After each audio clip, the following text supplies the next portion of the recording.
Once again, welcome to my new vlog on one of our very memorable trips to Kadapa in Andhra Pradesh. We started early morning from Bangalore and the hot sun slowly made all of us come out of our sleepy moods and started enjoying the scenic drive.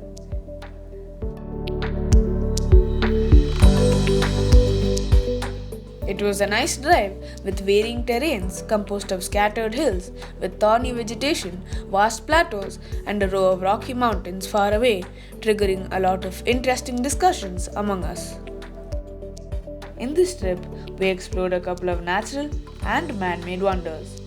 One was the spectacular gorge termed as the Grand Canyon of India and the Grand Fort at Gandikota. Belum Caves was yet another natural wonder, which is a marvelous piece of architecture by Mother Nature. It is the second largest cave system in Indian subcontinent after the Liathpura caves in Meghalaya.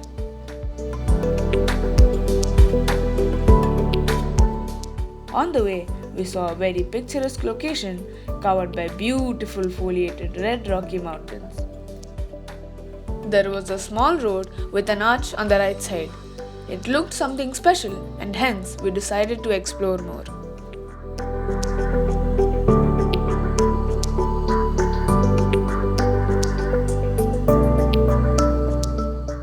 These multi-layered foliated rocks are said to be formed due to the extreme heat and pressure conditions over millions of years.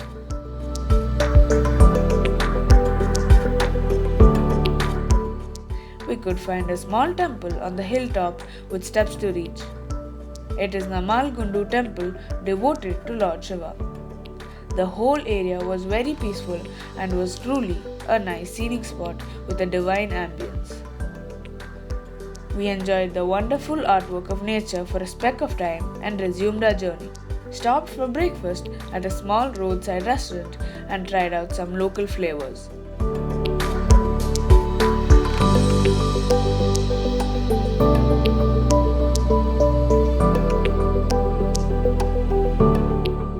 En route, there was another sight of a blooming sunflower field which presented a very fascinating view and we couldn't resist stopping there for a moment. Got into the field, captured some nice photos and resumed our journey. If you want to experience the tranquil solitude of unspoiled wilderness combined with serenity, this drive will surely satisfy you. Continuing our journey, we came across these huge cooling towers of the Rayalaseema thermal power plant. It is one of the coal-based power plants in India operated by Andhra Pradesh Power Generation Corporation. Finally, reached our resort. This is the Royal County Resort Kadapa. It was a nice resort in a big campus with aesthetically designed garden. The whole campus looked quite impressive with a very spacious garden, lush lawns, nice gazebos, and ample greenery all around. The rock house architecture of the building blended perfectly with the ambience, making it look really beautiful. Had lunch, took some rest, and started to Gandikota to experience the sunset view of the great Gandikota Gorge. It is around 35 kilometers from the resort. Sunrise and sunset views of the gorge are quite stunning and is something you shouldn't miss. Apart from the impressive gorge, there are several other attractions too at Gandikota of historical significance, especially the ancient and the magnificent Gandikota fort that sits majestically right on top of the gorge. We came here again the next day to experience the mystical charm of the fort and discovered later in the video. After enjoying the sunset view, we started back to the resort and the day ended with a good dinner and a couple of funny conversations around the pool. The next day morning, the weather was very pleasant and we all spent a good amount of time in the pool.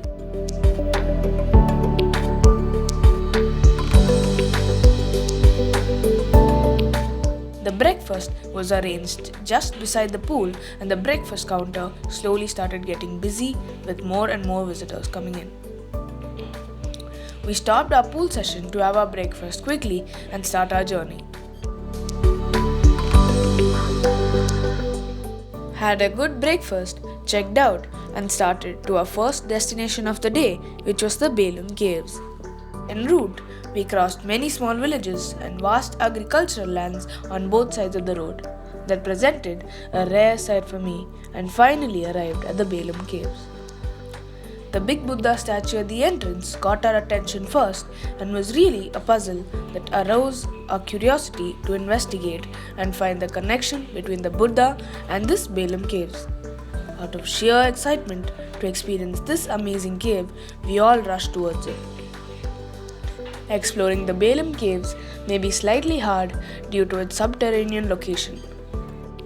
Moreover, one has to walk for almost an hour under slightly lower concentration of atmospheric oxygen, which makes it a bit difficult to breathe even though adequate ventilations are provided inside the cave. With a length of approximately 3 kilometers, it is the second largest cave system in India, known for its mind-boggling speleothems such as stalactites and stalagmite formations. Of the 3.5 kilometers of the cave which has been explored so far, the tourists are allowed only to 1.5 kilometers because of the safety reasons. I really enjoyed every foot into the cave, seeing the unbelievable artwork of nature. The name Belum Caves is derived from Belum, which means caves in Sanskrit. The thrilling journey inside the cave starts with a huge, spacious passage termed as the meditation hall, followed by numerous pathways with intricate patterns formed by a continuous flow of groundwater for years together across these limestone rocks. These unique designs on the rock faces would certainly leave you awestruck. We continued walking through this extraordinary rock maze, consisting of long passages, narrow galleries, and spacious tanks filled with fresh water. Apart from its geological wonder, the cave also holds immense historical significance. There are several indications that these caves were occupied by the Jain and Buddhist monks centuries ago. Many Buddhist relics were also found inside the caves, which are now housed in the Museum of Anantapur. This very long association of the Buddhist monks is the reason behind the Buddha statue that we saw at the entrance. 4500 BC remnants of vessels of that age were unearthed in this cave. Belum Cave is said to be formed due to the erosion of the limestone rocks caused by the continuous flow of the river Chitravati over millions of years. Actually, the carbonic acid formed due to the reaction of limestone and water dissolved the minerals of these limestone rocks to create this magnificent cave system. The presence of this spectacular geological wonder was known only to the locals till 1884, and it got attention only when it was published in an expedition report by a British surveyor, Robert Bruce. But it went unnoticed again for almost a century until a German team headed by Mr. Herbert Daniel conducted a detailed exploration of the caves in 1982 and 83. Thereafter, in 1988, this was declared as a protected site by the state government, and later the tourism department developed it as a tourist attraction in Feb 2002. Like the meditation hall which we explored at the entrance of the cave, there are many more such sections in this cave system. The Kotilingalu chamber is another one where thousands of stalactite formations resemble Shivlingas. Banyan Tree Hall is yet another section where it has huge pillar formation with stalactites hanging from the ceiling, resembling a huge banyan tree with its aerial roots hanging from the branches. After 1.5 hours of our astounding journey along the intricate pathways combined with a lot of new learnings, we finally reached back to the cave exit. This cave system is certainly a royal feast for the geologists and the visual treat for every single visitor.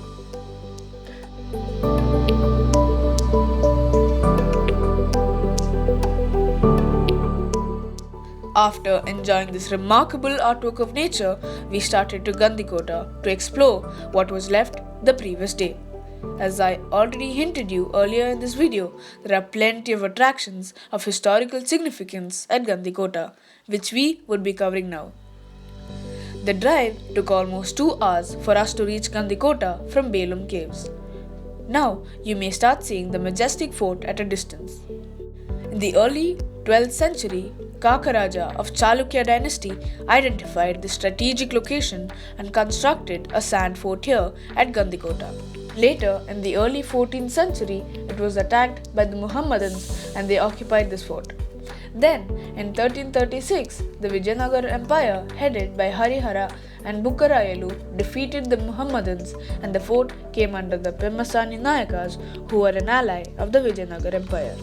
In fact, Pemmasani Ramalinga Naidu was a commander and chief general of Krishna Devaraya, who is considered as one of the greatest rulers in the Indian history. It has got a striking entrance with a maze-like zigzag path. These multiple levels of massive walls are truly puzzling. Pemmasani Ramalinga Naidu constructed the current fort at Gandikota, and the Pemmasani clan ruled for over 300 long years. The very first thing that you notice the moment you enter the fort is the Charminar. It is an intricate 3-story tower that seems to have been renovated recently and is believed to have been built to breed the messenger birds.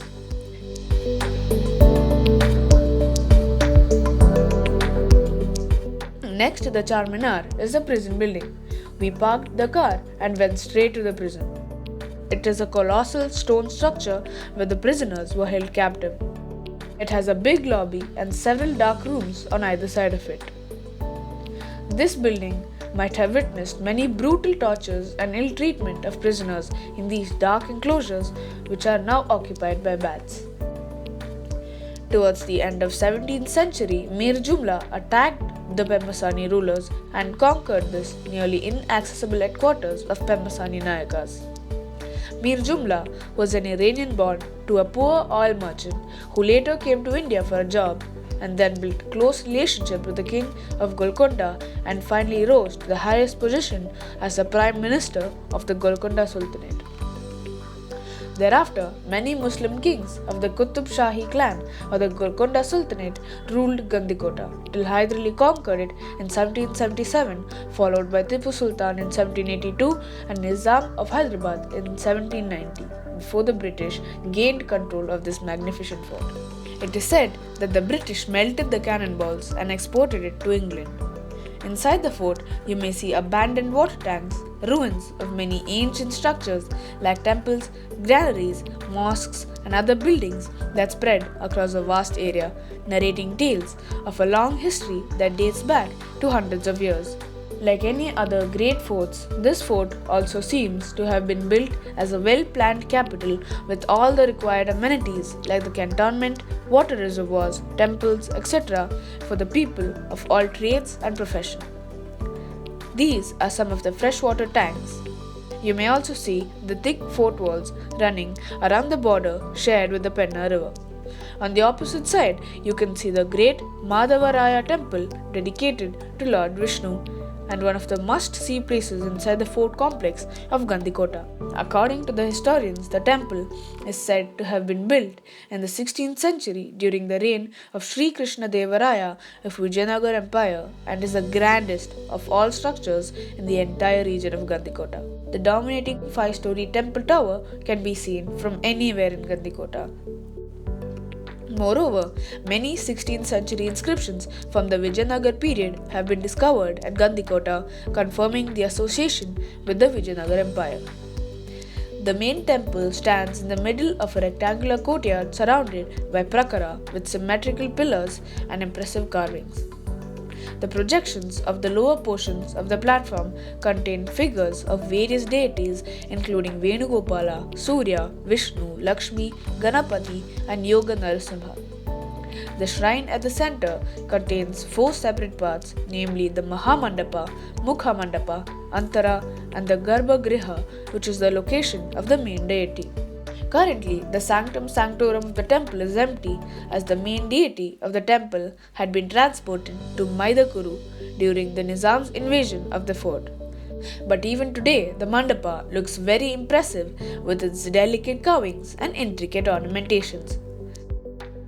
The temple presents a very fascinating architecture with sculptures of Hindu gods and depiction of life of the common man carved out on its walls.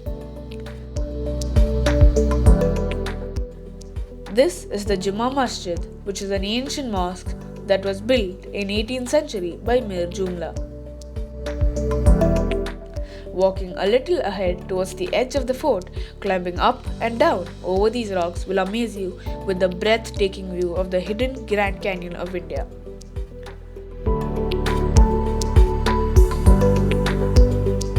More than the brilliance and architectural wonder of these monuments, the key highlight of the fort is the magnificent view of the gorge right from one of the edges of the fort. It presents a slightly smaller version of the Grand Canyon in the US. The serene beauty of the Penna River cutting through the deep valleys formed of rugged rocks is an exceptional sight.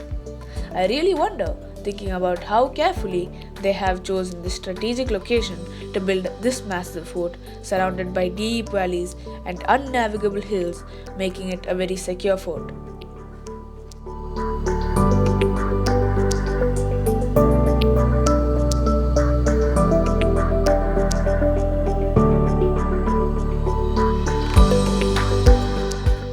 The view gets better as you climb higher and higher at the edge of the fort, and you may see many taking huge risks to get a glimpse of that incredible sight.